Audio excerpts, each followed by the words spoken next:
Hi everyone, I'm Deirdra, here to talk about human rights issues and social issues for women in the Bible. When we look at the concerns we have for women in the Bible, it's important to remember culture, laws, and our modern perspective lens in which we judge. When we see or read something new, we use association to compare and contrast it with things that we are familiar with. It is totally normal as our brains are wired to learn this way. However, in the issue of human rights for women in the Bible, it can be a confusing topic for many modern women and even a testimony breaker when we compare it to the human rights and social issues we are familiar with in our day. Women were held to a higher standard in the Bible, and their punishments for sin was more severe. Examples of women who were put on trial for adultery were Tamar from the Old Testament, Susanna from the Apocrypha, and the woman Jesus rescues from stoning in John chapter 8. In each of these stories, we can ask, why weren't the men held accountable as well? This is a fair question, and one can also ask, are things really much better today? In a modern divorce court, if the reason for divorce was adultery and the man was to blame, society might say things like, oh, you messed up this time and got caught with the secretary, or boys will be boys. But if a woman commits adultery, she's often shunned by support systems, labeled as a homewrecker, and people will wonder if she really loves her children or if she's a good parent. In the Bible, there are several examples of women who killed men in self-defense, such as Elle, who had her home invaded by Sisera, the woman of Thebes, who saved her town from Abimelech, and in the Apocrypha, there's Judith, who saved Jerusalem by killing the Assyrian captain. These women were hailed as heroes. However, in modern day, the statistics show a dramatic increase in incarcerated women in our prison systems, and how in all justice systems, women are held to a higher standard, and even an arguably unjust standard. According to the Boston Globe, women who commit murder usually do so as a defense against men who have been battering them for years. 90% of women in jail for murder are incarcerated for killing male batterers.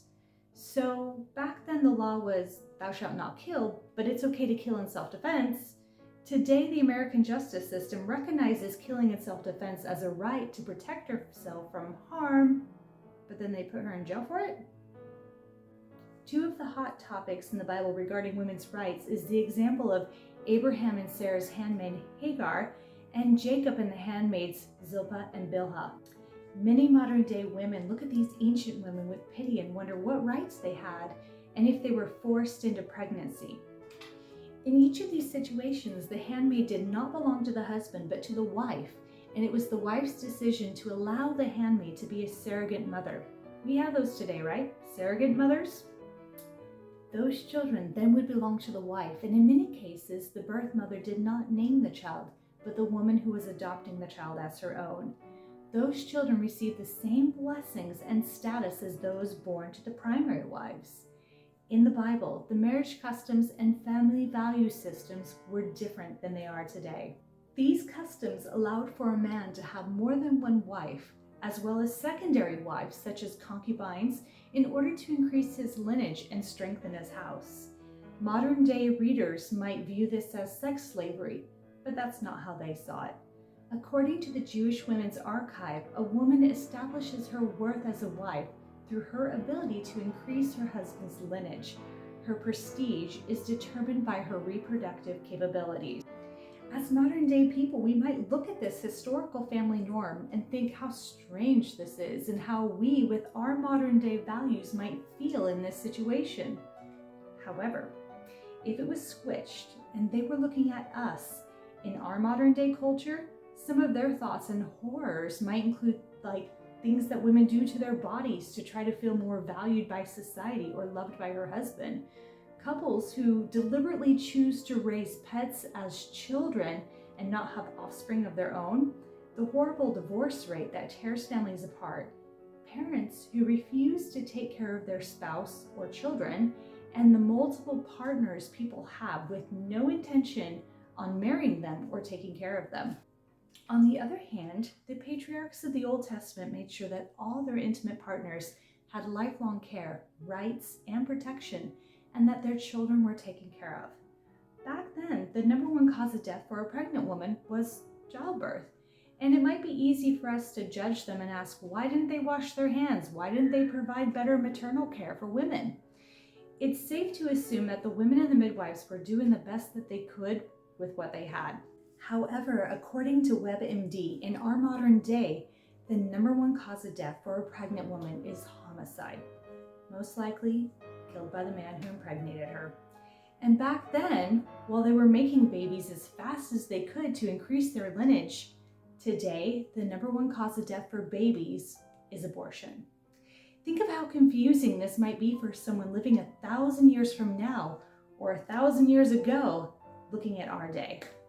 Comparing the social and family problems from thousands of years ago in another culture under other laws is not only unfair, but it can backfire on us as we stand in our messed up glasshouse society and throw rocks at the past. Another caution is about generalizations. The Bible is the number one best-selling book in the world and a popular historical record of a very small geographical location for specific people living in ancient past. If we look at cultures worldwide, Asia, Africa, North and South America, we are going to find things historically and modern that we may not agree with, or that may seem strange or offensive to us. These may include family values, gender roles, and other social structures. Jesus asked the question, "Why beholdest thou the mote that is in thy brother's eye, but considerest not the beam that is in thine own eye?" It's a good practice not to generalize or to condemn any group, modern or ancient, when our main focus really should be on improving who we are and what we have right now, while learning from the past and working towards a better future.